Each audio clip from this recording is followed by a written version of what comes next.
Good evening, everyone. I am Mark, your fat friend, And I'm James, your black friend, and this is the Fat and Black Connection. where we talk about anything and everything. Well, as long as it's interesting to us. Absolutely, because if it's interesting to us, that's all that matters. And if it's not interesting to us, then you shouldn't care. So, how you doing, my friend? Good, man. Good. What you Tired. what you drinking there? Just water. Just some water. Small water.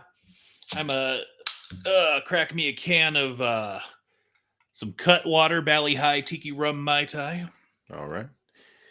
All right. All right. All right. Oh, I forgot how strong these are. Ah, 2 shots. 12.5% alcohol by volume. Whew. That's almost a glass of wine. Whew. Just right there in that little can there. Whew. All right. So here we are. Last week was a fun episode. We had Jimmy Yeah. Jones from Pop Culture Kaboom come on, Yeah.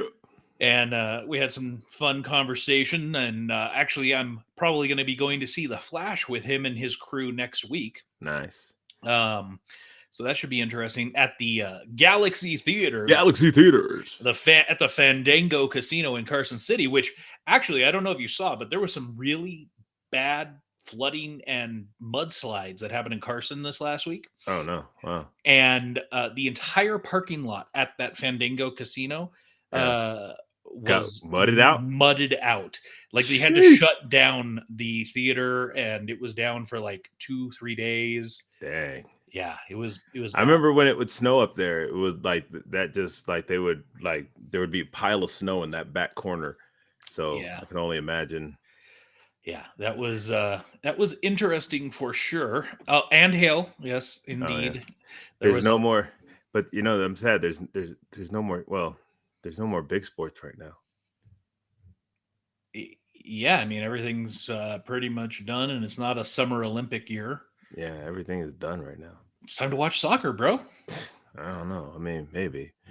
Soccer's all year round. Yeah, but yeah. So Denver Nuggets. That was a shock a little bit.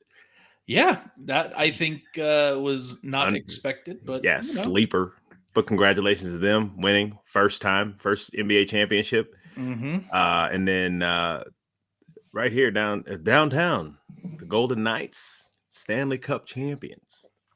It's always interesting to me when an expansion team like that wins a championship so early in their career. I mean, they went to they got beat I think 4-1 in their first time there, and that was their first season, inaugural season. And then because this is their third season? 6. Has it been that long? Yeah. Wow. Yeah. And they've been, but that's the thing. They've been to the playoffs every every season. We were talking about this. They've been to the playoffs every season. So, as Bay Area boys, how PO'd do you think the Sharks fans are? Oh, I'm tons. They still can't seem to get it done. No, and now they're basically going to have to rebuild. Everybody's gone for the most part, and most of them have done retired. Yeah, some of them have, but was it Marlowe, Pavelski, Thornton? Like everybody's everywhere else. Yeah, well, Marlowe, I think. Oh, that's right. Baseball's still on. Well, yeah, but it's early. Oakland fans got censored for chanting "Sell the team 27,000 strong" on a Tuesday. 27,000. Yes, that was actually their largest attendance so far this season. Yeah. Well, they've been regularly having anywhere between 1,000 to 3,000. So there's a reason that they need to leave Oakland. That stadium's garbage. I mean, it's not just the stadium. I really hope, as a citizen of Nevada, right? We're, as taxpayers, putting up money to fund this team coming to Nevada. A's need to put up and spend money on the team too. Yeah. They get I'm my biggest, and I think we've talked about this before. My biggest issue with athletics baseball is that they are the minor league team for all of MLB. They come to Oakland, they play a few years, and then they go someplace else and have amazing finishes to their career, or amazing just stats go through the roof once they leave. And I don't know if you know, but special session for Nevada legislature has been happening, and SB1 evidently passed today, which is the bill in which the state of Nevada is giving, in essence, $180 million to help fund this stadium being built. Interesting. Yeah, I saw some of the So, arguments against it, and I was like, some good points. yeah, I'm never a fan of government being involved with private business when the private business should be able to take care of it themselves. Should I'm be. fine with giving like tax credits, Oh like yeah, say, hey, come build here and we'll, let's say the first 5 years you're there, you don't have to pay state tax or whatever. yeah, But giving them money when they have the money, that I have a problem with. yeah. I mean, and this is the thing: the commissioner of MLB years ago said that the Oakland A's needed a new stadium. That Mhm. should have that And when Oakland they, should have made it happen. yeah, And Tyra says it's Fisher. He's not a good owner, and he refuses to build a team. Oakland actually offered them more. Well, Oakland kept denying them stadium locations, and the city could have done a much better job if they really actually wanted to keep them. hey, who was oh, was that Billy Ball Billy or Bean, Billy Bean? Yeah, Moneyball. yeah, Moneyball. Like we need an owner like that again. Billy Bean is still with the A's, Well, then and he's get not back. an owner. He was the general manager. Oh, whatever. Just still, I can't remember all this stuff. Billy Bean is the reason that the A's never kept anyone long term. Oh, is that his fault? Yes. Never mind. I thought the whole thing was like he was good for the team. I don't know. He was good at taking unknown players and putting them together to assemble a team, Yeah, we just need. and paid FMLA. I have no idea what that means or has to do with, so maybe you can give us a little bit more information on what that is. So anyways, I briefly wanted to also talk about some updates with Murphy's Inc. So we are, you know, deep into Murphy territory. Season 2 coming along. You've been working on it from a music perspective primarily. I've been working on it from the overall perspective, all aspects. And we did casting recently. We've got on some new people. I think we have a cast of 37 voice actors, Way which, too many. which I read off the full list last week. So Yeah. go check that out if you want. So yeah, we've got 37 voice actors, and we start recording sessions on Friday. Yep. So it's good times. We've got a lot of talent coming through over the next 2 weeks to record the first 4 episodes Yep. of season 2, which has a total of 15 episodes. Some of which haven't actually been finished writing. So we're in crunch time. Oh, you right said now. you said I was like the first 4. Yeah, the way it sounded. I was like, wait, there's 15 total episodes. What are you talking about? Yes. But yeah, I just heard it wrong. Yes, there are 15 episodes, most of which are written. There's just things that need to be adjusted and Mhm. tweaked. But there's a couple that need a lot of work to get across the finish line. So we're scrambling. It's been a little bit hectic. But we're getting there. We'll be there. Like I said, we're recording the first 4 episodes. The next 4 episodes are basically record ready. So we'll probably look to schedule those. And we're targeting right now September to air episode 1. Yeah. So I think it's going to happen. Music is in line and almost done. Yeah, there's only a little bit more left. We have the last arc that needs to be finished, and there's a couple that need to be worked on for that third arc. Yeah. Third arc. And so yeah, Murphy's Inc. It's coming along. We've got a lot of creative talent involved from a writing perspective. Yeah. We did season 1 with just 2 writers. Season 2, we've got those 2 writers are back, but they're not doing anywhere near as much. They're focused on other aspects of the show. And then we've got 1, 2, 3, 4 ish new writers. So You're doing some writing a little bit. I'm Yeah. doing some writing. I don't consider myself a writer, but I'm doing some. So it's been interesting. Definitely, running a beast this big is definitely an undertaking that I wish to be getting paid for someday because it's a lot more work. Season 1 was a lot of work, but it was only 6 episodes, Yeah. and I think we had 12, 15 cast members. I think it's that. Yeah. And again, 2 writers. And the thing is that with that one too, is that we also did recasting on that. Like we had to do recasting on that early and pulled in people late. So yeah. So, that's hopefully not going to happen here. Hopefully everybody shows up and does what we need to get done so we can get this thing out to the listening public. Yeah. But I've been telling a lot of people about season 1. So, so to get people, excited, I have them following us on Spotify or iHeart, wherever. Just like I'm letting them know. I even go over, we'll look at their phone and hit the follow button. Nice. No, and that's great because I think we have a really good product, and I think we have a really interesting storyline. I've spoken with some creative types out there, and they really like the concept. They really like when you talk to people in the biz, if you will, within show business.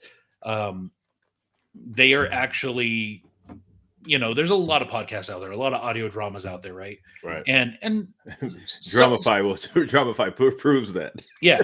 And some of them are amazing. Some of them are like, oh my gosh, this needs to be a movie or a television series or whatever. Right. And sometimes that happens. We have been getting feedback from people that this is one of those shows. Yeah. And that's without season 2 having even released yet. I mean, this was like every time I think about it, I'm like, yo, this is definitely like Archer-esque animation.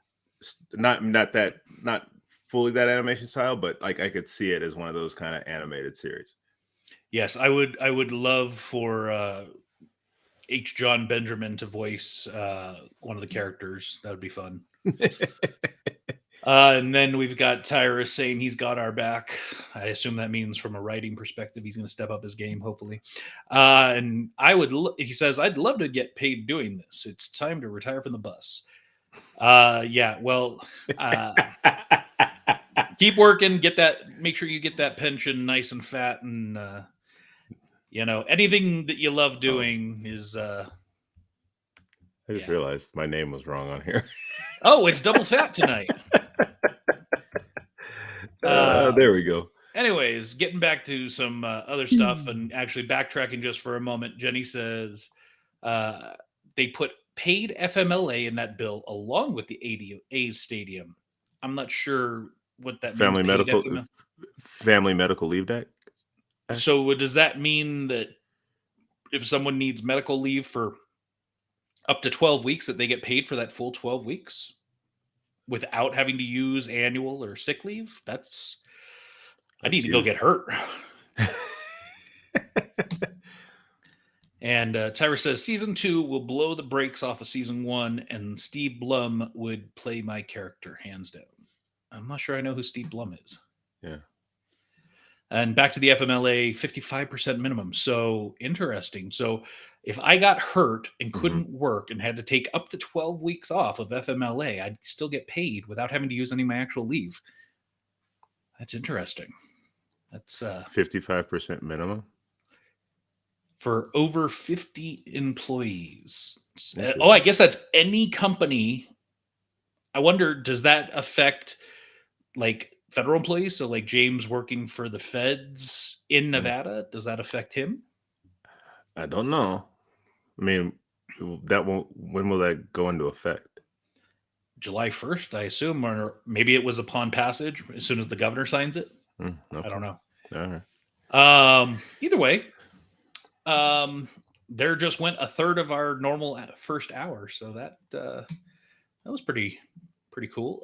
So let's talk about something that I think easily, if we were looking at the whole thing, could take up an entire episode. Yeah. We're not going to look at the whole thing. No, I was saying top 15. I think. No, we're going to look at the top 20 because top 20. Okay. Yeah, we're going to look at the top 20. And Tyra says Steve Blum is Tom from Toonami. Oh, cartoon that the network and robot, Spike. the robot at the beginning of Toonami. Okay, and the Spike and Cowboy Bebop. So I don't okay, know who's spiking. I know Cowboy Bebop. I don't know the characters. I would voice Gleason, so you know, Yeah, take or Steve ownership, bro. Buscemi. Oh, that could be fun. All right, let's talk about some content, Yeah, shall we? What do you let's think? jump into it. Yeah. Yeah. All right. So Billboard Yeah. released a list of the top 100 Disney songs By of the all way, time. just so I can give her credit, I would not have known about this unless your wife sent me something about this. Yeah. And so that's when I looked at it, I was like, nah, I got to post this. Yeah. So she shared it with me, and she actually shared an Instagram video with me about somebody talking about it. Yeah, it was on TikTok. Yeah. I never looked at the full list of 100 until tonight, just before the show. Right.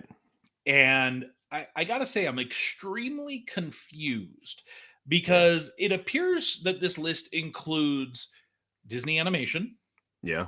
Disney Network, Disney the Disney Channel. Disney Channel television shows and movies. Right. This includes live action films as well. Yeah. And it includes songs that were made for movies or television shows, not necessarily used in them themselves, potentially.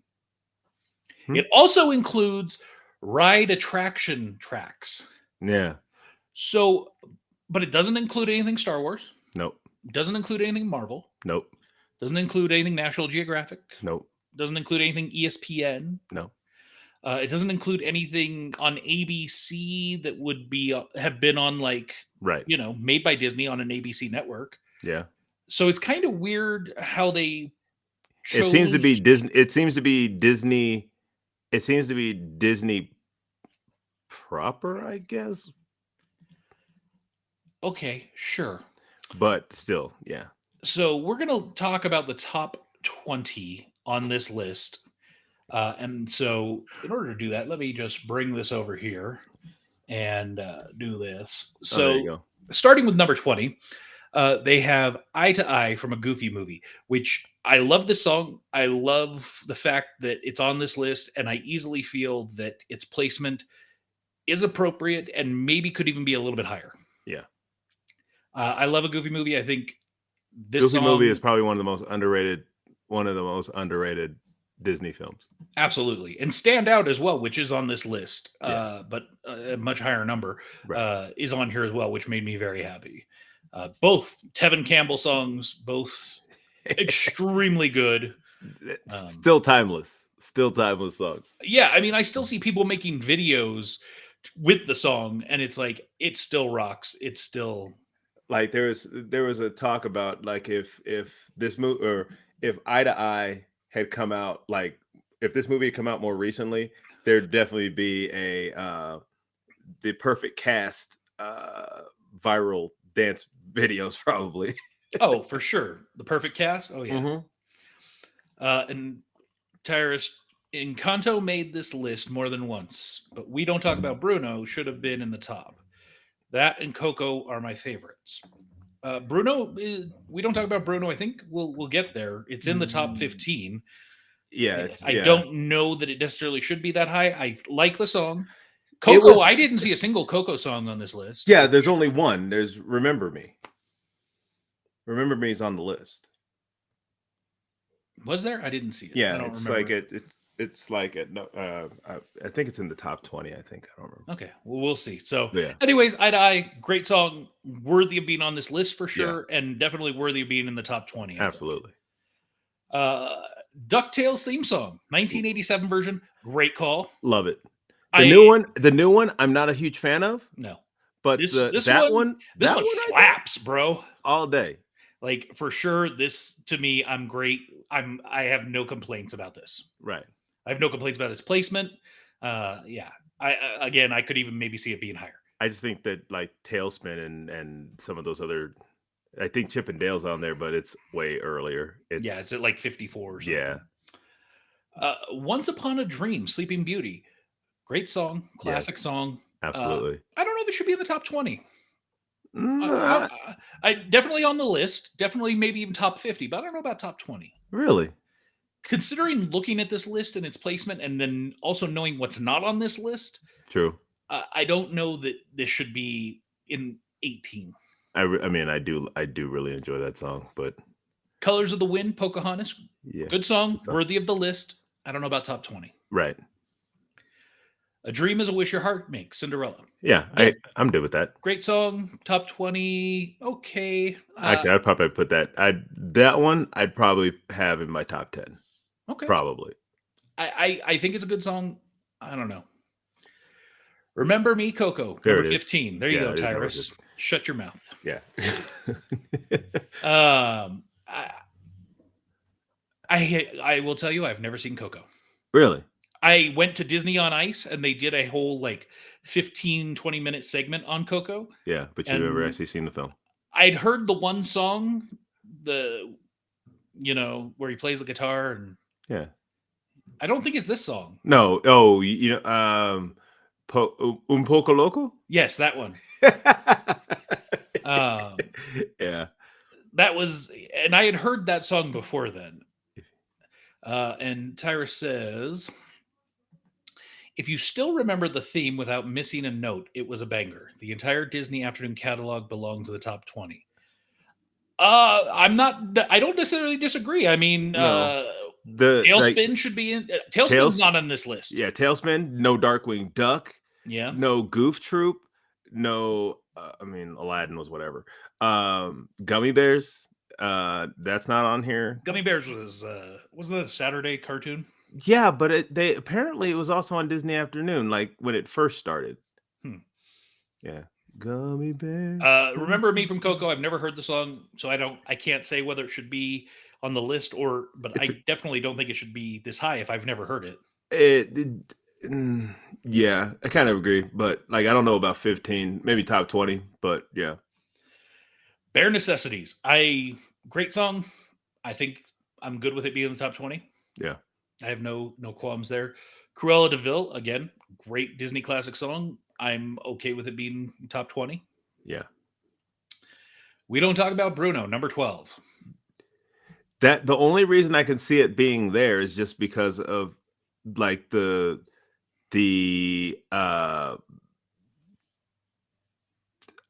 I guess just the way the audiences took to it. Yeah, and it's a good song. Yeah, I have no problem with being on this list whatsoever, and I have no problem with it being high on the list. I just don't know if it should be just outside of the top 10. I don't know. Yeah, it's hard. I'm not gonna lie. I was a little surprised to see it out of the top 10 just because of how big it was. I guess for me, one of the things that creeps into my mind is longevity, right? Like this song just came out 2 years ago. Yeah. Is it going to still be popular 20 years from now? I think so. We'll see. But yeah, you get what I mean? Like, yeah, I definitely understand what you're saying. I think We Don't Talk About Bruno will be a song that will be synonymous. Not synonymous is the wrong word, but it will be in the minds of Disney fans for a long, long, long time. This blows my mind. Frankly, I'm almost upset about. Like I almost want to type some hate because how is this number 11? How is the Circle of Life not in the top 10? 5? Now it's not in the top 10. And definitely not in the top 5. That's ridiculous. Circle of Life is Circle of Life. I think changed my life as far as animated films go. To me, it should be probably number 2 or 3. The Broadway version of that song is even crazier. Agreed, but for me, 2 or 3 is where this really should be. And Tyrus agrees. Circle of Life should be top 5. Look, Circle of Life was that change. That was like one of those turning points in Disney animation. I mean, don't get me wrong. Like it was. I think that was like one of the last ones of what they called that Disney Renaissance. Yes. Right, but man. And Jenny says she is not a fan of Remember Me. Again, I've never heard it, so I can't really say. It fits in the movie. It's okay. Number 10. Get out of here. Breaking Free from High School Musical. Why? Nothing in High School Musical should be in the top 25. None. Nothing. Period. Tyrus, have a good rest of your shift. Yes, sir. Go drive that bus. Tell people to sit in the back.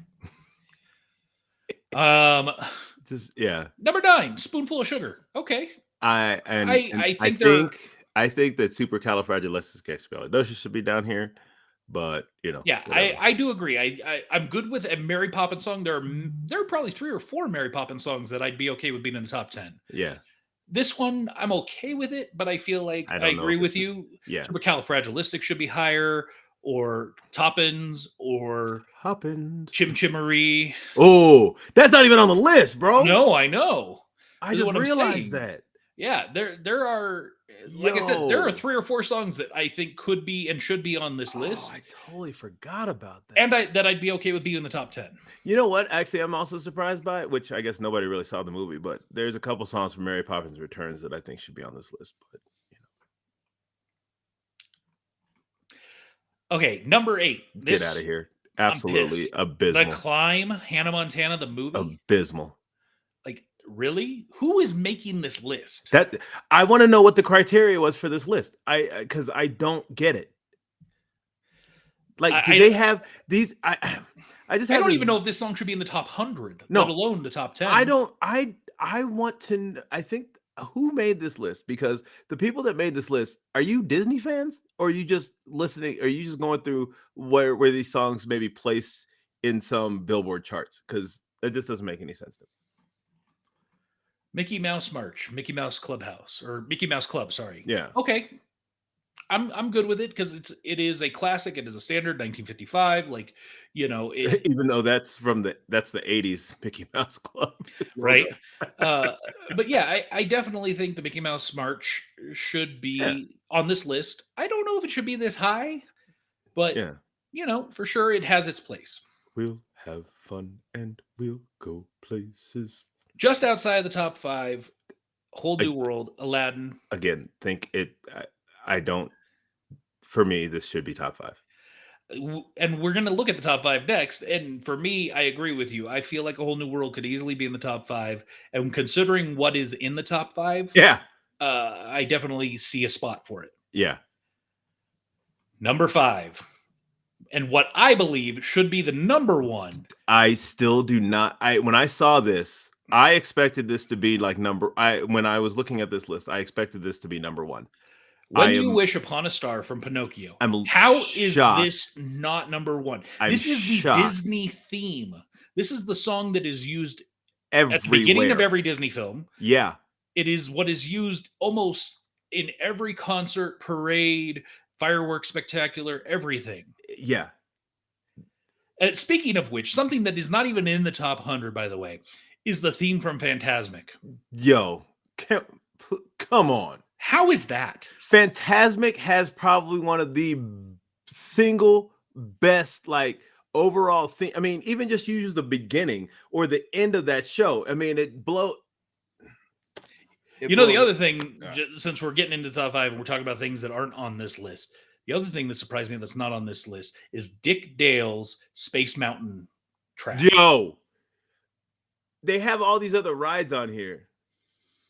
All these other attractions on here, and yeah, outside of the top 20, some of the rides that they have Yo-Ho, Pirate's Life for Me. They've got Grim Grin and Ghost. They've got Great Big Beautiful Tomorrow. They've got Golden Dreams, which is an obscure one that a lot of people don't know, which is, to me, a great track, and I'm glad it's on this list. But to not have Dick... Oh, and the guard, something about vegetables and stuff, what were you talking about? Yeah. Yeah, which was from an obscure ride at Epcot that was only there for like 10 years. Yeah. That's on there. What? It's a good song, don't get me wrong. Yeah, but top 100? Like Fantasmic, bro? The Soarin' theme. Yeah. That's a great track. I'm glad Don't it's get me on wrong. this list. I enjoy that one too, but like, come on. Number 4, Be Our Guest, Beauty and the Beast. I'm kind of okay with that. I'm good with it being in the top 5. It's a good song. I don't know if it should be in the top 5. Top 10 for sure. Oh, yeah. I mean, four actually, might be a little high. I'm okay. Be my guest. Be Our Guest. I'd also be okay with the swapping this for A Whole New World. Actually, I could be okay with that too. Number 3, this one Why? is mind-boggling that it's this high. Yeah. Good song. It's Don't the get me most. wrong, It's probably literally one of the most irritating songs in that entire park. because it's just on repeat, but it is a good song. If you just listen to it one time through, just for what it is a good song, and it's uplifting, and it's a small world after all. I think honestly, I think like if they just like jammed, if they made this one track and just jammed all the other parts of it together, I think it would make it a quicker song. Like all the other And countries and stuff, they you kind of don't need all the so if you just do it in English one time through, there is a like track of that, and it comes in at like, just around 2 minutes. Mm. So I assume that's probably what they're referring to. Yeah, because Ooh. Number 2, this should not be in the top 10. This should not be in the top 20, Okay, frankly. okay. Honestly, Good song. no, this song I understand. I don't know why it's number 2. I would definitely put this in. I would definitely probably put this song in top 10. And this is again another one of those. This is another one of those Bruno moments where the sheer momentum that the song had Let It and Go from has Frozen. will probably continue forever. Unfortunately, I think it's a good song. I enjoy it. Don't get me wrong, but I don't feel like it beats out so many of these other songs on this list. I don't. No, I'm telling you, I don't feel like it should be number 2. I think it's like top 10. I'm okay with, but not number 2. Actually, no, not even top 10. I would say like top 15. I'm okay with. Before we look at number 1, I want to call out that there is only one song on this list from Tarzan, and it comes in at like 34th. And it's not even the best song from Tarzan, easily. There's only one song on this list from Hercules, which is mind-boggling. and it's not even the best song from Hercules. I mean, don't get me wrong, I enjoy that song, but it's definitely not the best song in that movie. Again, as we already mentioned, Phantasmic is not on this list, which makes absolutely no sense. Mind-boggling.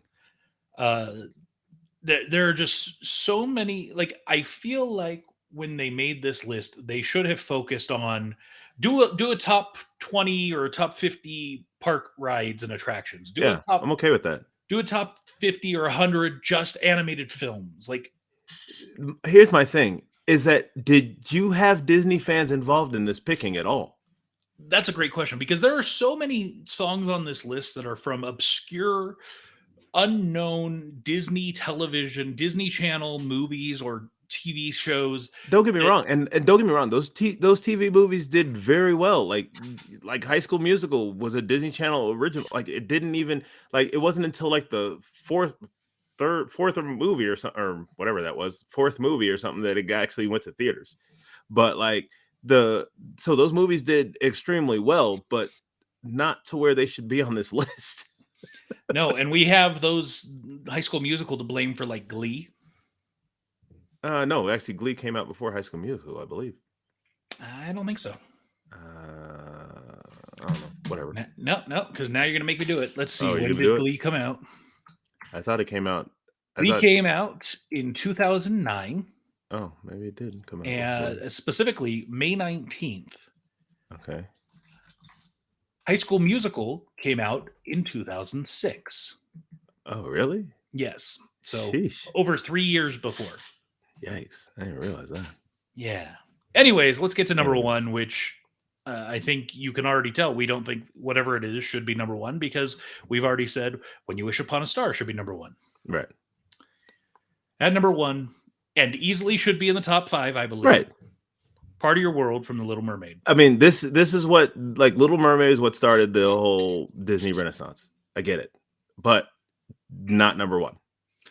And I like Under the Sea better, but which is on this list. It's on the list. It's higher. But it's just outside of the top 20. Right. But I just, that's probably one of my, or Poor Unfortunate Souls, which is also on this list, but Yes, a lot higher.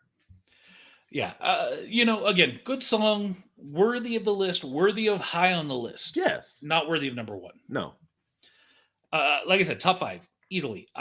For me, looking at the top 5 again, I would bump Let It Go out of the top 5. I would bring in Be Our Guest. I would bump It's a Small World out of the top 5. I would probably, if we're talking about a park ride, I would bump up Soren, or I would put in Phantasmic, because Yeah. Phantasmic for me, sure, that could be top 5. Yeah, absolutely. Be Our Guest, I would probably bump out of top 5. When You Wish Upon a Star would go to number 1. Like Right. that to me, yeah, I don't know. It's difficult because I understand different people have different mentalities. I think it would have been smart for Billboard to have a panel Yeah. of multiple people involved in this, and maybe even do like polls or things of that Yeah, nature absolutely. to solicit feedback from Disney fans. And 'Cause some of the songs on this list would probably still be on this list that we don't think necessarily should be here. But that's Yeah. okay, because Eye to Eye, for example, at number 20, that to me should be top 10. It's a great song, but there are a lot of Disney fans out there that don't know it, which is amazing. that is also, again, mind-boggling. So before we move on to our next topic, I wanted to talk for a moment because I don't know if you heard, but The Little Mermaid, the new film, the live animation, or the Mhm. live action, I'm sorry, Yeah. it's kind of flopping. Ooh. It is not doing well compared to the other live action remakes that they've done. I thought it was already well, I know in, overseas markets, it's not doing great. No, and China, and so I wanted to get your feedback on this. China specifically came out as a government standpoint and kind of bashed Disney in saying, "Why are you guys so focused on doing these remakes and taking these characters and turning them black or Asian or whatever, just in hopes that that will draw attention rather than telling black stories?" And I've seen this happening a lot lately, where there are these conversations around, look at all of these amazing black roles over the last 20 years or whatever, right? Looking at Will Smith in Men in Black, looking at Will Smith in Independence Day, looking at Whoopi Goldberg in Sister Act, looking at all of these different black actors in these iconic roles that have existed over the last 20, 30, 40 years Mhm. that weren't remakes, that they didn't need to do that to recast these roles. Why has Hollywood given up on trying to create amazing black roles? Well, actually, what's funny is that wasn't written, you mentioned Men in Black, that was actually written for Chris O'Donnell. Yes, I know. But yeah, but I you know what? That's a good question. I do not know. I think the whole remake thing is kind of, I think that might be one of the things. It's just kind of gotten old. Like, let's there's new stories out there. And there's old stories. I mean, there are Yeah. a ton of, and we're going to talk about it in a couple of minutes, but there are a ton of African or black stories to tell. You don't have to take a, a you know, Little Mermaid, which is based off of a novel and is supposed to be based out of a, predominantly white culture, and turn it to a black character. You don't have to do that. Create a black story. It's just like I don't know if you heard, but they're making a new Little Mermaid animated series, and it's going to revolve around a new black Ariel. Again, I don't care that she's black, but why is it necessary? Why can't we tell stories? Wait, are we just gonna rehash the old animated series? Probably. But yeah, like to that point, why do we have to keep rehashing, recycling? Why can't we? It's no need for it. Like, I don't see the point. I don't get it.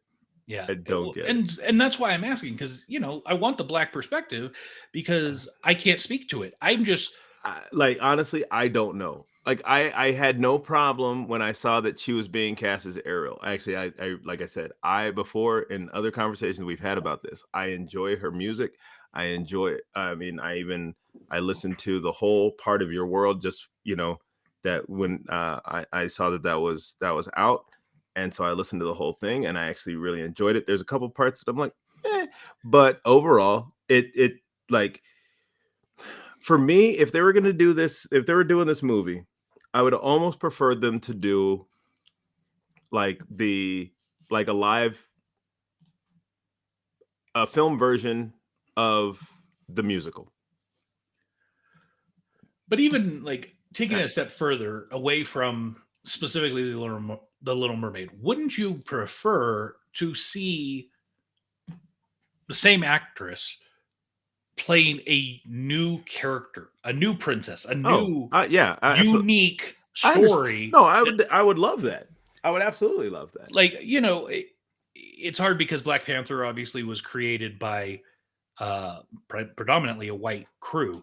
But again, that's telling a Wait, are black, you talking about the original story for Black yeah, Panther? the original Oh, okay. concept of Black Panther, right? Yeah, because I know like Black Panther was like that whole entire a lot of that crew was black. Yeah, yeah, Correct. yeah. Yeah, yeah. I'm not talking about the movie, Movie. Okay. but my point is, like, why can't we tell black stories, whether they're African based, whether they're Caribbean based, whether they're even American based? Why is Hollywood so afraid to tell these new stories or make up original unique content to create roles for black actors, for Asian actors, for Hispanic actors? Yeah. uh, uh, I actually I kind of have to agree with you on that. like, I But have no problem with taking any role and making it whoever you want it to be. You know my philosophy: cast the best person for the part. right, There are times when you do need to cast with blinders, such as when you're doing a show like West Side Story or you're doing a show like Ragtime. right, There have to be the blacks. In Ragtime, you have to have the black. In Harlem, you have to have the whites. In New Rochelle. New Rochelle, and you've got to have your immigrants, which can be whatever. Right. But if you But mostly don't, of European descent. yeah. Yeah. But if you don't, and for that show, if you don't do that, Right. it kind of falls flat, right? It will definitely fall flat. But when you're talking about Grease, for example, I don't care how you cast it. Yo, like we talked about this a couple months ago when we were talking about the rise of the Pink Ladies. Is that where did that diversity go? Yeah, that's the weird thing. Like, when you're going to do a prequel, you Yeah. kind of need to be in line. Yeah.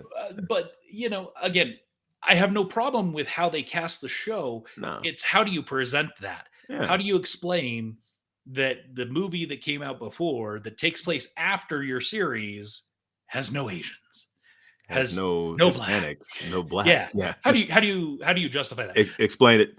And but again, that's talking about taking a property that already exists and using it, rather than, again, being creative and doing something new. Right. Murphy's Inc., for example, is a new property. It was created from the ground up. There is nothing that ties it to any other existing story out there, right? And we have the ability to create roles and do whatever we want. And the nice thing about the show is we can go to anywhere at any time. And we tried, right, with this season. We've got 3 different time periods that we're going to, culturally diverse. And we tried to bring in as many people of cultural backgrounds that would match with that as we could. And where we couldn't, we cast what was the best option. Right. It's frustrating to me that Hollywood has gotten so lackadaisical. They just don't seem to be able to do anything creative anymore.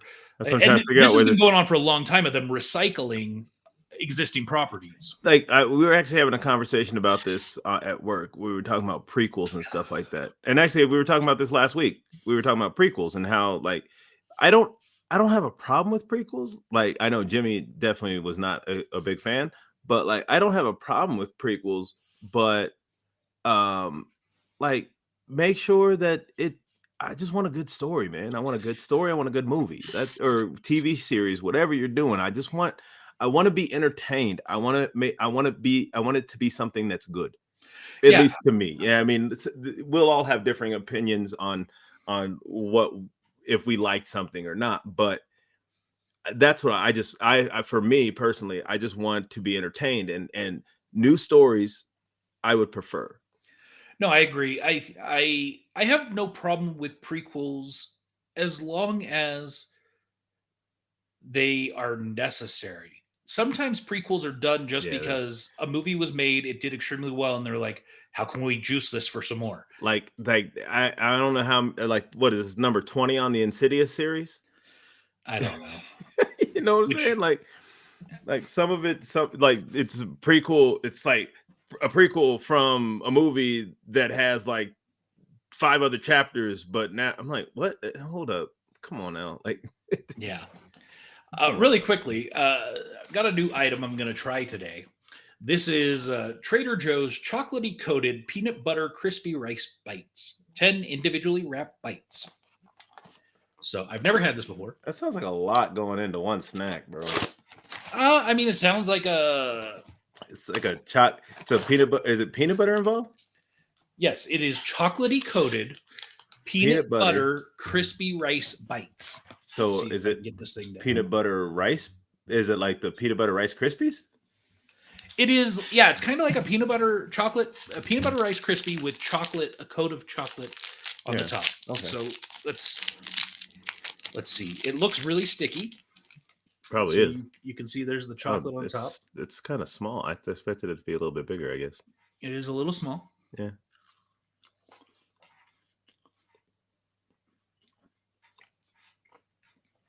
It's dark chocolate. Oh.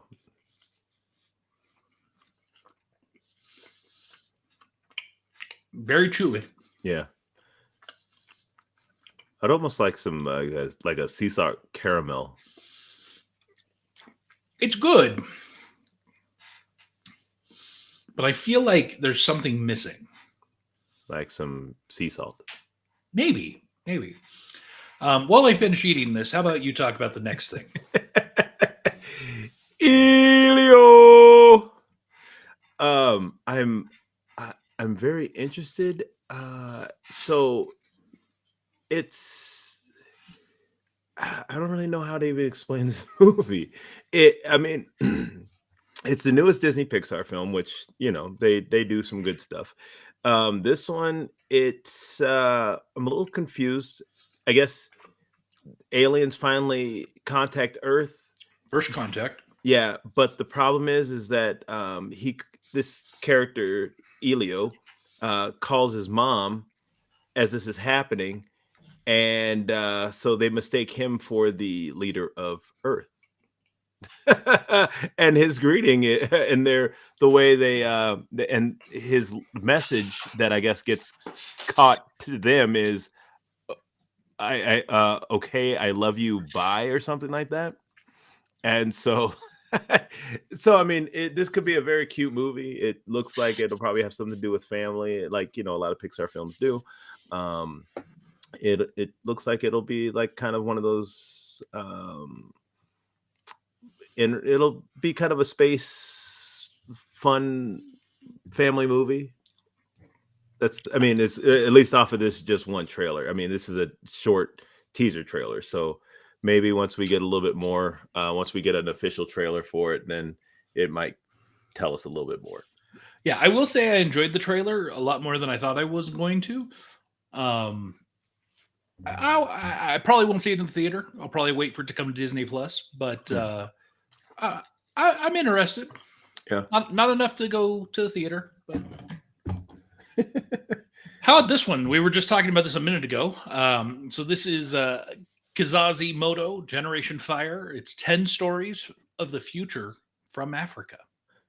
Yeah, I'm trying to figure out if they're all connected, or if because there's like there are different animation styles. Yeah, there's different animation styles, but I'm wondering if it's all connected in somehow or some way. Either way, I'm okay with it. But this is what I'm talking. Like we were talking about, I would love to see some more animation like this. There's a series that I want to buy. It's a comic book. They have a comic book and they have a anime. It's a company called Black Sand, or is that the series? It's called Black Sands. I think the series is called Black Sands. But that is it's a black company. Like they are all the animators, and I guess I don't know if all the animators, but I know the crew and everything else who've been putting this together. It's black owned, which is that's kind of new in the realm. I mean, besides like Tyler Perry and stuff like that, but no, like new stories. This I saw it and I was like, oh, I hadn't heard about this, and it looks very cool. It looks very cool. A lot of it looks like a lot of it has something to do with racing. That's why the moto. But I mean, like that's also cool. you know, Yeah. the anime, like the different animation styles it has. Um, I'm interested when I will definitely be watching the series. Yeah. We got the next Wonderful World of Mickey Mouse. I don't like Mickey's voice. I really realized that today when I was watching this trailer. Steamboat Silly. I realized that when I was watching. I do not like Mickey's voice. I can't stand it really. So what do Like, you think about the concept of, I don't have modern Mickey sitting watching, Steamboat Willie, and Steamboat Willie somehow jumps out of the screen? I don't have a problem with that. I think that's actually kind of cool. But I think that after that point it gets a little bit of ridiculous. I mean, it gets quite ridiculous, at least from the trailer. So I might watch it, but Mickey's voice, I really cannot stand. The new Mickey's voice, I can't.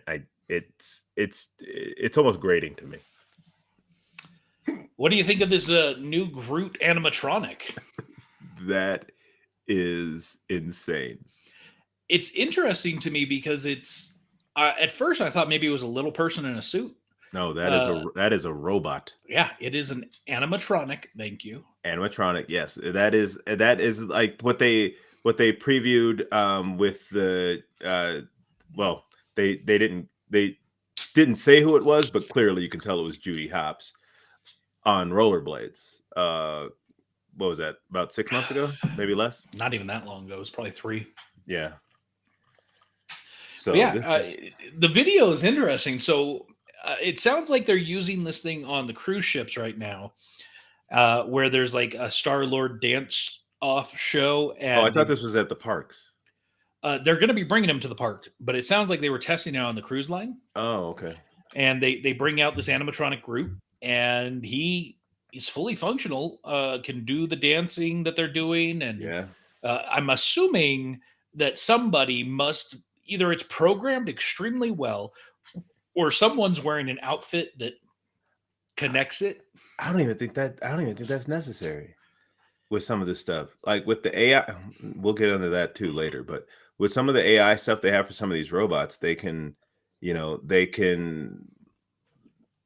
when they see, they'll like, it won't be like right on, but like they'll see whatever dance you're doing and it can be programmed to do whatever dance, or it can see it, or I don't know.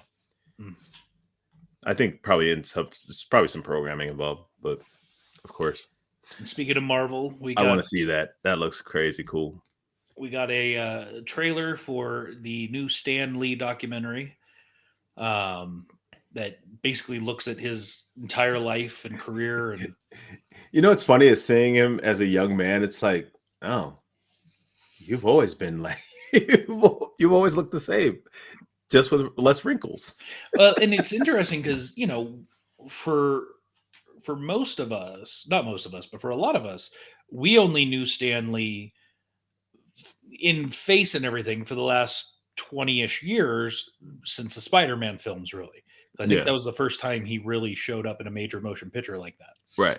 We had his voice. I think his voice would be on some of the old Marvel cartoons, but that was about it. But yeah, it's interesting seeing the trailer for this and seeing him as young, because yes, he looks very much the same, but it's like I had no idea that's how he looked in the 70s and 60s. Wait, you were young once? Right? Tony Stank. So, I definitely personally look forward to watching this. Yeah. Because the man did create, debatable in the top 2 comic book companies of all time. So, I mean, it's them in DC.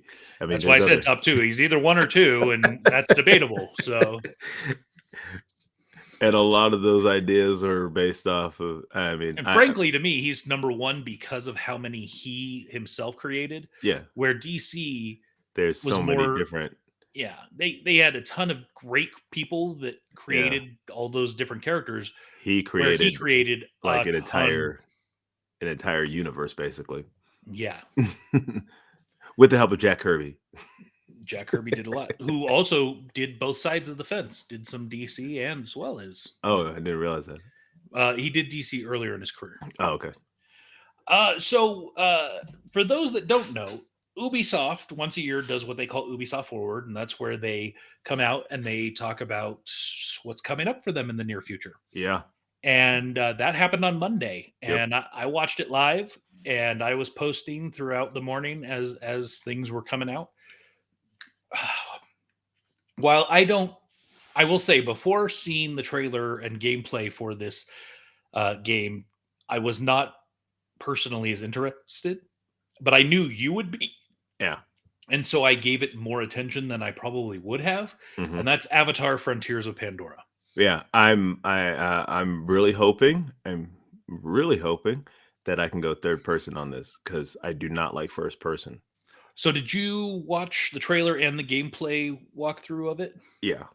What did you think conceptually of the game? It Oh, it, it it looks. being Navi that got trained Yeah. by the humans and then got put into cryogenic sleep for 15 years. I dig the story.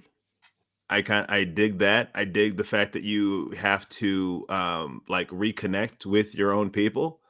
Um you and so I'm the concept of the game and everything like that I've seen so far looks absolutely amazing. Like the scenery, everything looks. I mean, it's Pandora, and it's different. It's a different part of Pandora. That's also what I like, and the fact that you're trying to now stop the people that basically kidnapped you. You're now trying to stop them from destroying your planet, Yeah. which I so it's the same for me. A lot of it's what Avatar is. It's or what we've seen so far, and the the lush forest, the creatures, everything else. It looks quite amazing. So I don't know if you watched Ubisoft Forward and saw, but James Cameron, before they talked about the game and gave any of the videos or anything, James Cameron actually did a pre-recorded segment where he talked about the game and how involved he was with the game design Oh, and that the doesn't surprise. story. That does not surprise me at all. And so clearly the game is going to be heavily tied to the overarching Navi story. Um, and They actually it's added some. They actually have different tribes in this one too, which is for the different areas that they're going to, which makes a lot of sense. yeah. So So this comes out at the end of the year. It, I will say, having watched the trailer, having watched some of the gameplay stuff, I agree with you. I'm not a fan of first person. I'm hoping there's a third person option. yeah, Um, that will but I can't that will say. determine that. Honestly, for me, that will determine if I get it or not. See, I don't know if it'll determine for me because I have recently started enjoying some first person games, and so the only thing I would say to you is maybe try a first person game again because you may find that you enjoy them now. And I would suggest trying something like a Far Cry, which is what actually got me interested, which is also Ubisoft. Yeah, And if anything else, it will help you get prepared because of the style of the game through Ubisoft. yeah. This one, again, by Ubisoft, Star Wars Yo, Outlaws. yo. Oh, hey, Tara, what's up? Um, Was good, Tara. yo, I'm when you just told me about it, I was like, all right, dope. And then when I actually saw it, I was like, yo, So we've got a female protagonist, right? Which is, I think, one of the first times in a Star Wars game that yeah. you are playing as a female protagonist. Uh, No, well, I mean, and like there is one of the Star Wars games. I think it was for Phantom Menace or something. There's one of the Jedi is a woman, but Mhm. yeah, Tara says new Star Wars game sounds sick. It doesn't. Not only does it sound sick, it it looks looks sick. yeah And I love the timeline. It takes place around. It takes place after A New Hope. It's around Return of the Jedi, so we're still dealing with stormtroopers. There's the possibility of bringing in so like cameos of so many different characters from yeah around that time period. Easily, Lando Calrissian and Han Solo make sense to be involved in some way because she herself is she's an outlaw. yeah She's a smuggler. She is doing contracts and trying to make a buck. Um, I love this aspect. I feel like this has the potential to be the counterpart to Star Wars Jedi yeah series, and I love the fact that it's being done by Ubisoft, and it is the first truly open worlds game. yeah. And That I so the thing was, I watched the gameplay trailer. Actually, I saw the gameplay before I actually watched the actual trailer. But the gameplay wise, like I love the fact that your little creature thing, you mhm. get to that comes into play. I dig that. And that you can use it to distract guards, or you can use it Yeah. to go hit switches or something. Yeah, and then but I want to know if this robot comes in, your droid comes in handy because that's an old assassin droid. Hmm. It's a great question. We don't really see it in the trailer or in the gameplay. In the trailer, we see it and like we see it in the at the end of the gameplay trailer. We see it or like yeah, towards the end of the gameplay trailer, we see it in the like a couple times in the trailer, but it's not. It's basically kind of just Just there. it's a voice in your head for the most part. Yeah. So that's where I agree with you. If it is like a sidekick that you can utilize at different points, I mean, like I said, it's a former assassin droid. yeah. Not a So, former. It is an assassin droid. and what I'm also interested in is it sounds like a lot of this game is taking place in the Outer Rim. So I'm wondering if you get to go to like Tatooine, Yeah, and because if you look at this imagery, it does look like over here that looks like hut palaces. yeah. But they have a whole planet, right?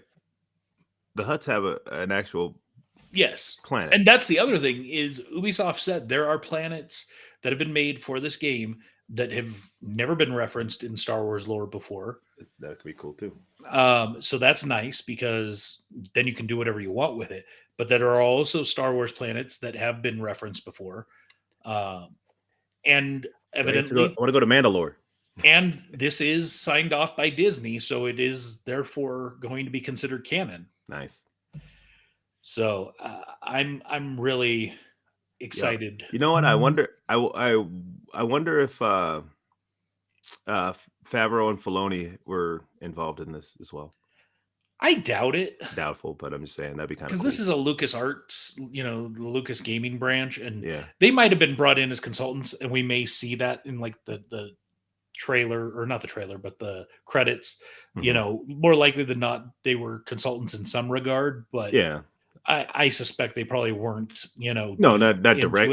it. No, not fully involved, but I'm just saying, like, if they kind of had something to say about it a little bit.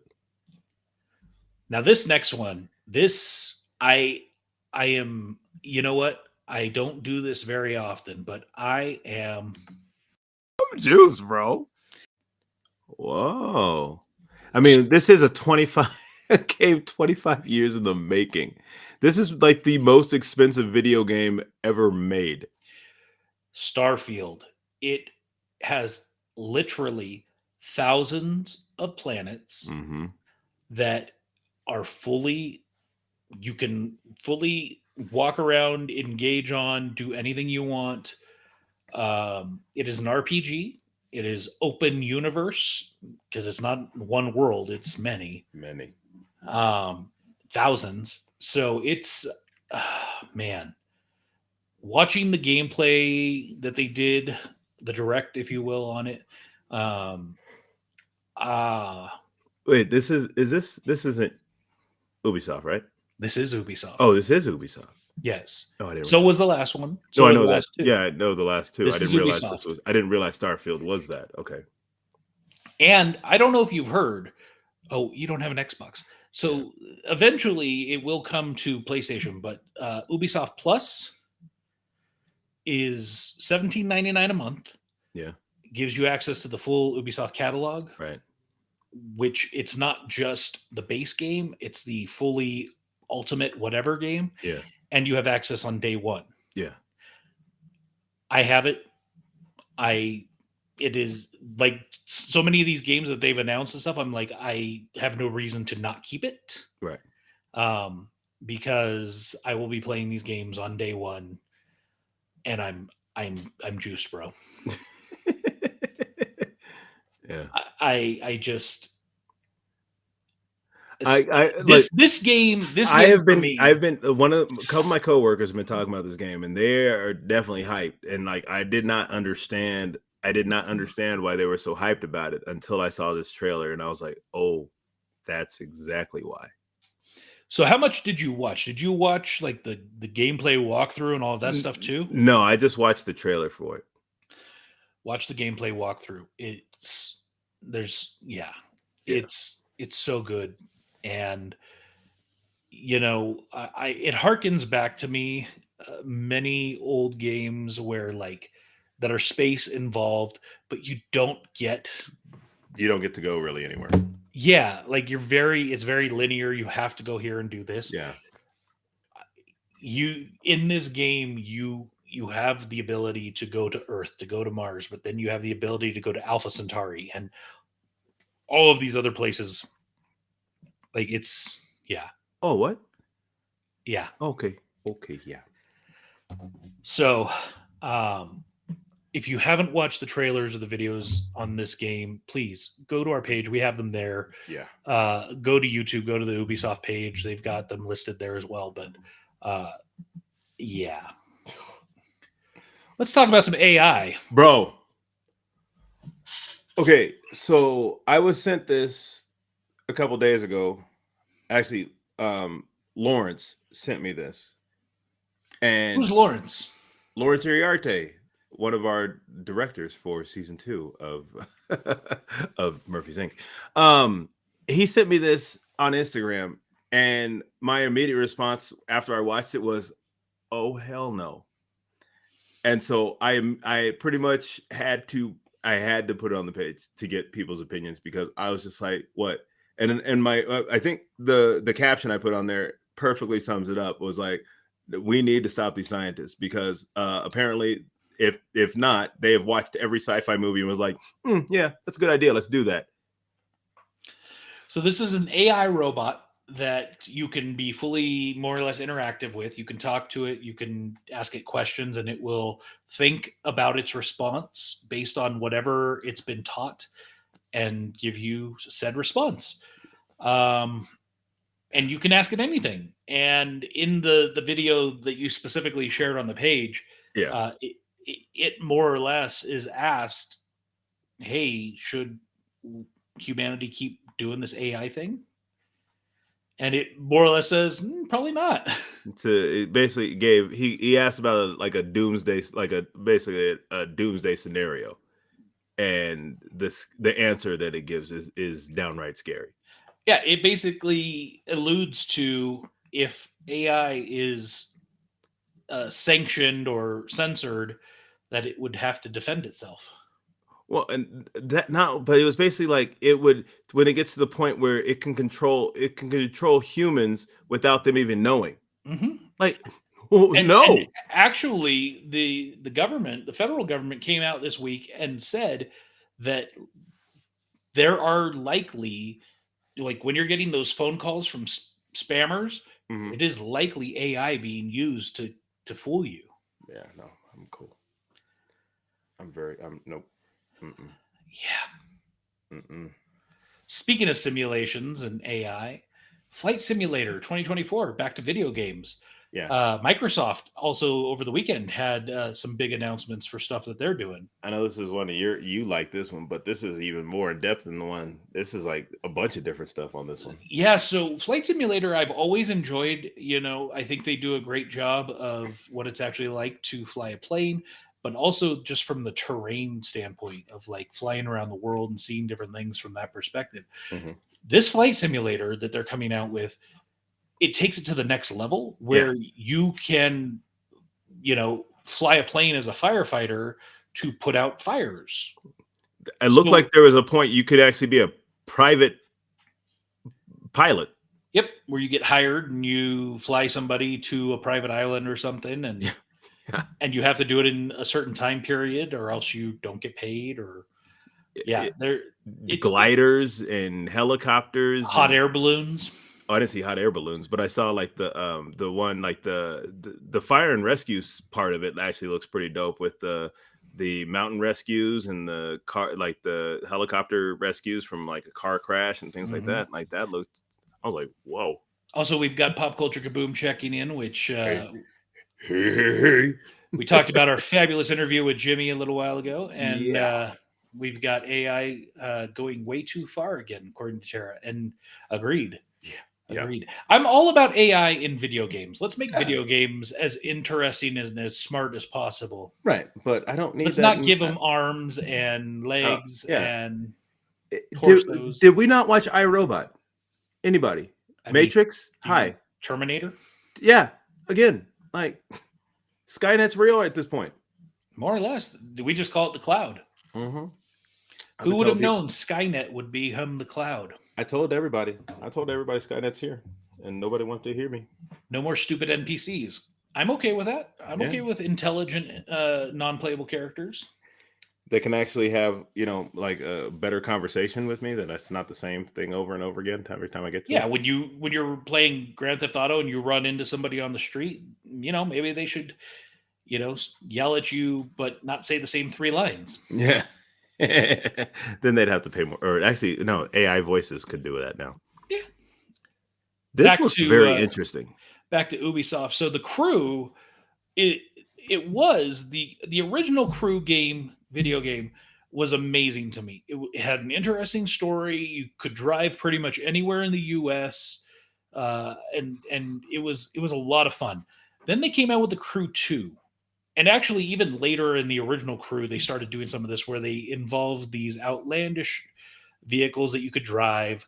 And it was like, okay, it's cool to drive a motorcycle or a race car or a quad. But in Crew 2, they then added in airplanes, like stunt planes, and jet ski boats. And it's okay. And they stopped focusing on storyline, but more about just the act of going and driving around the country. Mm. And it's cool.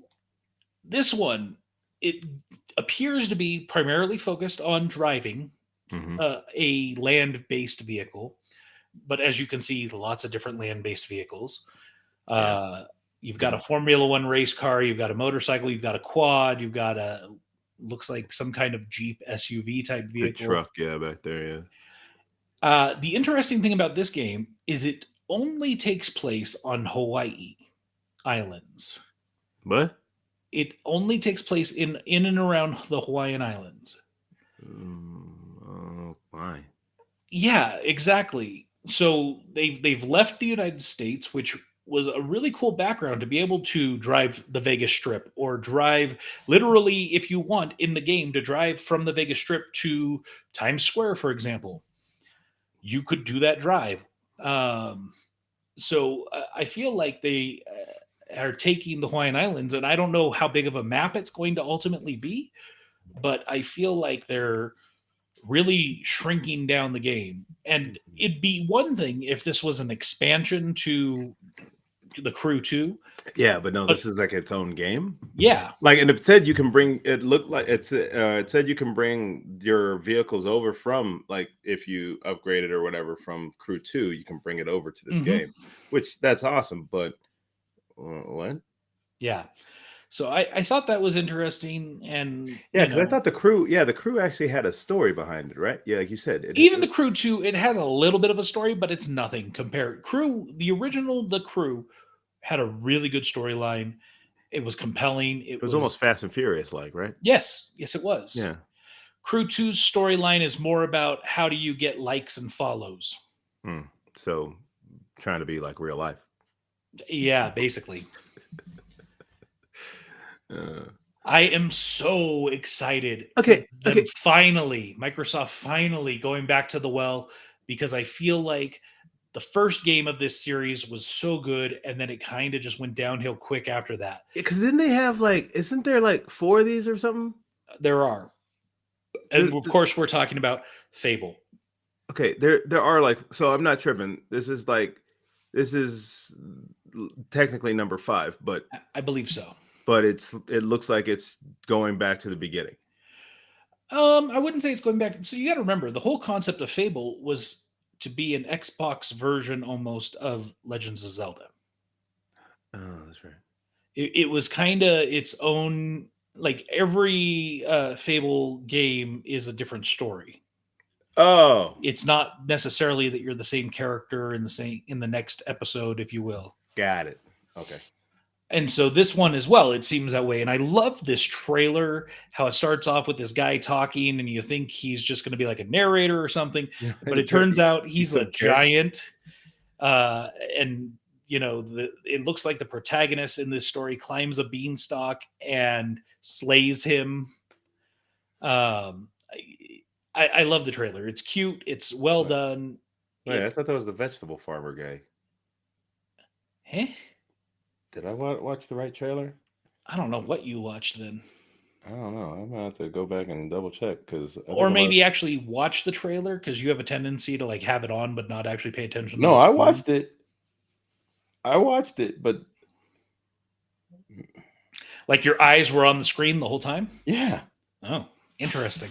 Anyways, I'm not quite juiced, but I'm almost juiced for this game. And of course, I have Game Pass Ultimate, so I'll have access to it on day one. So that obviously. All right, let's talk about this one, because what the hell was this? This is Like a Dragon: Infinite Wealth. I have no idea what this game is. The trailer is literally just a guy standing on a beach, buck naked, and that's it. Yeah. That's all we get. Yeah. I have no idea. The fact that people were just walking by that dude just butt naked like that was just crazy to me, until that one lady actually screams. Yeah. I have no idea what this game is, what the story is, what the concept is, what the gameplay is. But I had to post this because I watched the trailer and I was like, it was like he just appeared out of nowhere. Yeah. I don't know. So I'm to me, they call it the official trailer, but it's like, isn't this really just a teaser? Because that gives me nothing. Yeah. Like zero. And the sad part is I'm interested. I want to know what this game is. Yeah, but I mean, like I'm like, what is this? Because he's speaking in Japanese, everybody else seems to be speaking English, so that could be interesting in itself. But yeah, let's talk about it.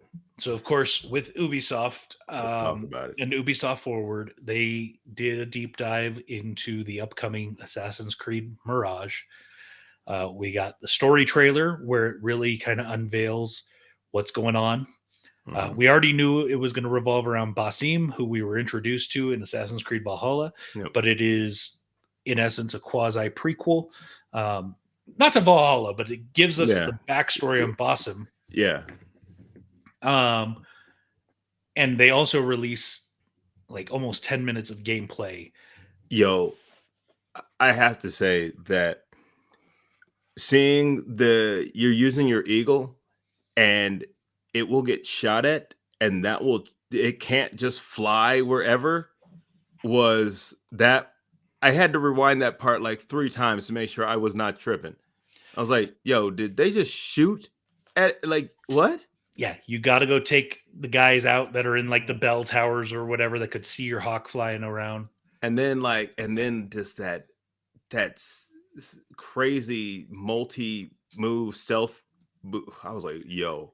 That in and of itself got me juiced because I was like, I'm sorry, like, because I got the whole thing where he took out the people in the tower, but then he's standing on the rope. He needs to assassinate the guy below, but there's 3 other guards, and you can't. According to the thing, it said like your goal is to take no damage, Mhm. and I'm just like, yo, what? How? And then all of a sudden, just click, click, click. The 3 people on the balcony, and just the seamlessness of the move was like, yo, this is insane.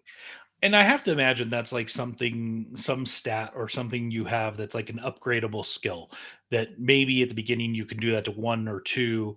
I can't imagine that's something you're going to start with. Oh no, I doubt that. I mean, But the yeah, beginning of it, this basically, in my opinion, was like Aladdin. So, yeah. Well, and one of the things I didn't post since you referenced that is Ubisoft is releasing a new Prince of Persia, and it looks like garbage. I did not find it interesting whatsoever, which is disappointing because Prince of Persia was a precursor to Assassin's Creed. and Prince of Persia, Sands of Time, was like one of the first series that I actually bought all the way through. Yeah. But back to Assassin's Creed Mirage. I have enjoyed the last 3 games. There were many games before that that I was just, between Black Flag and Origins was kind of a dark period. Like I played all the games. I played, Mm-hmm. I played or not Revolution, Liberation. I played Unity. Syndicate. I played Oh, no, Unity. Unity was after. Did you play? Did you ever play Rogue? I played Rogue, which I Yeah. really actually didn't like very much. Oh, I enjoyed Rogue. So there was, a period where the games were fun to play, but the story just wasn't good. And I feel like they got back to it with Origins. I feel like they still haven't gotten back to what they had with 1, 2, Yeah, Brotherhood, that and Ezio trilogy Trilogy. is amazing. Yeah, I feel like they still haven't gotten back there, but I will say Mirage, I have hope for. Seeing the way that this trailer is done, seeing the way that the gameplay looks, I'm feeling like this could be the renaissance of Assassin's Creed that kind of started with Origins, but now has hopefully come full circle. Not full circle, but come and brought us back to a place. Because one of the things that Mirage does do is it harkens back to Assassin's Creed 1, the very original. It takes us back to the Middle East, in and around 900 AD, if you will, a few hundred years before Assassin's Creed 1. So we'll see where that goes.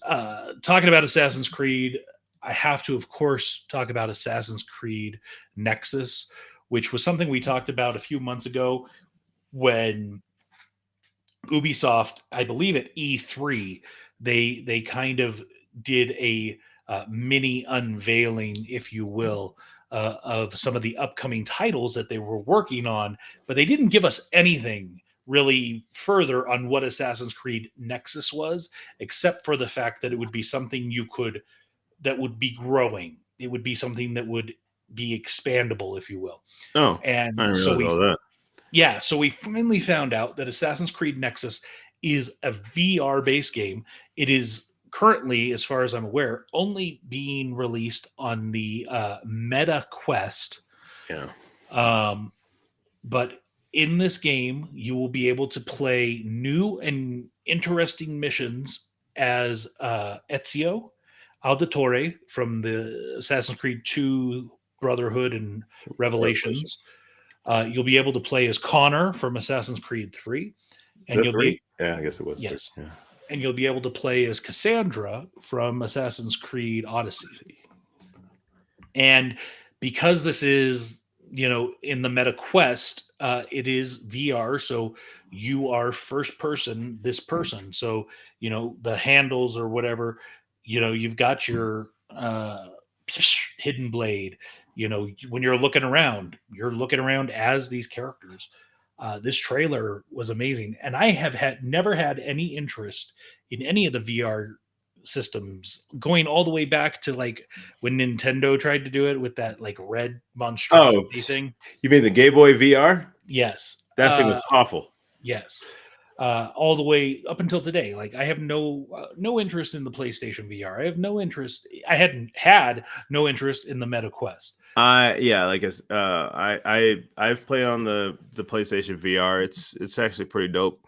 But yeah, I never used the Meta Quest, and I've heard the Meta Quest is pretty awesome. Like a lot of people, not a lot of people. We've had a number of people come through with it. In their carry on. So, but yeah, no, that's that one. This is the one I was like, yo, what? Yeah, this is the thing that it's going to push me to either get a Quest or PlayStation VR if it comes to PlayStation VR, which has not been announced, Yeah. and it doesn't sound like it's going to necessarily happen. Yeah. What are your thoughts on Nexus? Which, again, going back to what I was saying, it sounds like this is going to be expandable. This is going to be growing. That you'll be able to play as other assassins and get other additional content over time. I'm okay with that. This is the only thing where I'm like, yo, this could be game changing.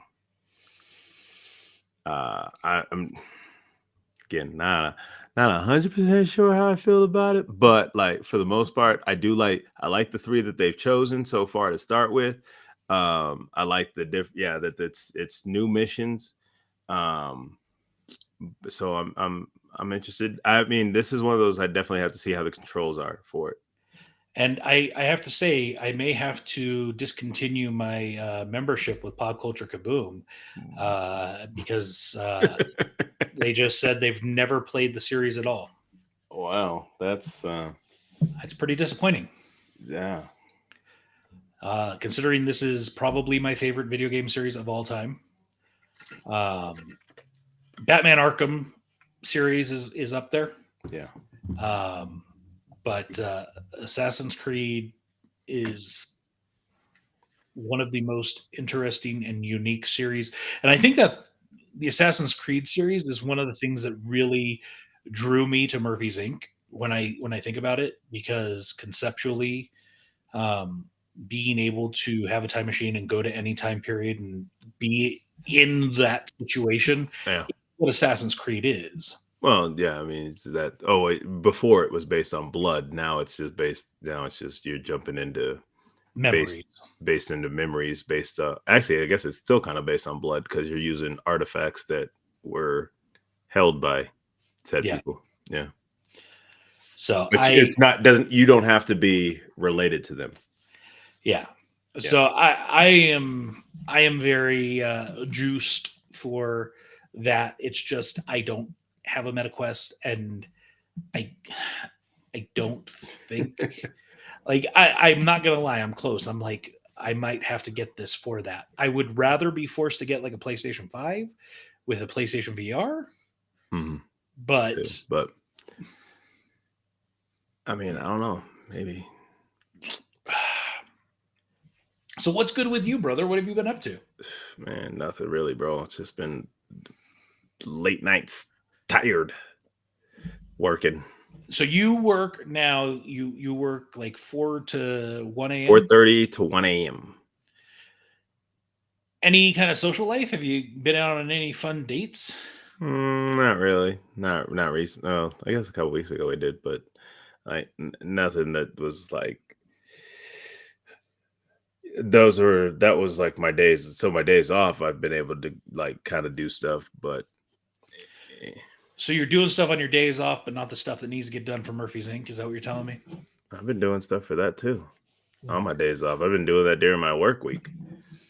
But so instead of protecting those of us that fly in the sky, you're busy working on Murphy's Inc. Is that what you're saying? Yeah, exactly what I'm saying. No, I do it I've been working on it on my breaks. Stuff like that. Gotcha. So, but yeah, no, it's just been. How is the job? You've been there now for over a year. Yeah, I mean, I like it. You know, I mean, I enjoy what I do. Does it seem like there are any opportunities for growth development? Yeah, there Is- are they're definitely there. It's just like trying to like there's some people that are better at navigating the system than I am, so I need to like talk to them and just like, yo, how do I'm just trying to get to this stuff. Um, like they tell you, like they'll tell you, oh, these things are open, and it's like, okay, so I need to get that. I want to get that. So how like show me the path. are people not willing to like work with you and sit down to like really teach you? It's just, sometimes it's just the time, just having the time to actually do it. That's the problem. It's because they're um I I think I just need to make sure that I push to be like, yo, I need somebody. Can somebody help me, show me where I need to go? Can I do this? If I can do it at home, I will. If I have to do it here, okay. But like, like show me how to get to where I need to get to. That's fair. So you've been in Vegas now for basically No, 4 years. it's what 2018, wasn't it? 2019. Did I leave it? No, I left the beginning of 20. No, I thought I was. You moved just before my kid was born. Yeah. Also, okay. Yeah. Right. So so yeah, you've been there now for just a little over 4 years. How are you liking it? Feels longer. Is it you've been there for 4 years, you've bought a place, like you've got a good job. Is it where you see being for the next however 10, 15, 20 years? Yeah, probably. I mean, not probably. Yeah, it is. But, um, you know, we'll see. I don't know. I mean, I like it here. Actually, and to tell you the truth, it's actually been funny because this summer, I mean, and fingers crossed, if it can stay like 90s all summer, I'm good with that. I know it won't. Has it been in the 90s there? Yeah, it's gotten to the 90s, and it's actually not. I mean, and it's oddly comfortable. Um, Part of that is you've started getting used to it. yeah, but I mean, like it's nowhere near like I will not complain if it stays under 3 digits all summer. I will not be sad. I will say it's been interesting here the last little over a week. We've had thunderstorms every day where, it's been sunny and warm, And then all of a sudden, just mid high 70s, low 80s, and then thunderstorm huh, and rain. And interesting. it's been same as you would say. It's been a nice, I will say, I am generally never frightened by thunder, but there have been a couple that have just been that have hit like, and it's like, oh, Thunder buddies. Yeah. yeah, I need my teddy bear. Yeah, exactly. What do we Bad got ones, going on? bad ones too. Jimmy is of course referring to the thunderstorms and Oh, the hail and the mudslides, and yeah. yeah, it's actually been significantly worse in Carson for some reason. And that's the interesting about the climate here in Northern Nevada is I'm not that far from Carson, and it hasn't been bad. Yeah. So, anything else fun or exciting you want to share? Oh man, I'm just ready to finally get going on this season 2. Yeah, and I'm excited. One of the things we didn't talk about at all tonight, but coming up in the very near future is Captain Oh, Fearless. yeah. That's going to be releasing over at KNVC 95.1, and then we'll get it onto podcast format. Um, it's been an interesting struggle. That's been a journey for sure. Well, yeah, it's been a journey, but even still here at the tail end, the music's almost done. All of the lines have finally been recorded. I had to take a hatchet to the script because the original script that was recorded and used was 70 pages, which I think it was coming in at about an hour and 20 minutes. Yeah. and I had to get it down to like 57 minutes. So Yeah. I had to cut 20 plus minutes of content. That was not an easy thing to do, but listening to the last version got it there. It's yeah, and it's a fun story. It's a cute, not a cute story, but it's your classic American superhero, kind of like a Superman, if you will. Takes place in and around World War II, But and kind of clueless. yeah, It's part of why he's fearless. It kind of reminded me of Inspector Gadget. Yeah, yeah, I think it's Superman meets Inspector Gadget meets Because his team World is War II. Yeah, his team is the ones that really Yeah, that is a really good descriptor because the dog, Brain, and Penny. Yeah. Yeah, Yeah. yeah. I hadn't thought of it like that, but that is Yeah. yeah. That might actually be the descriptor I use when I post it. It might literally be something like Inspector Gadget meets Superman meets 1940, World War II America. Yeah. Yeah. Interesting. Yeah. But it's a fun story. I am disappointed at how much we had to hatch it out of there. Some of it needed to be.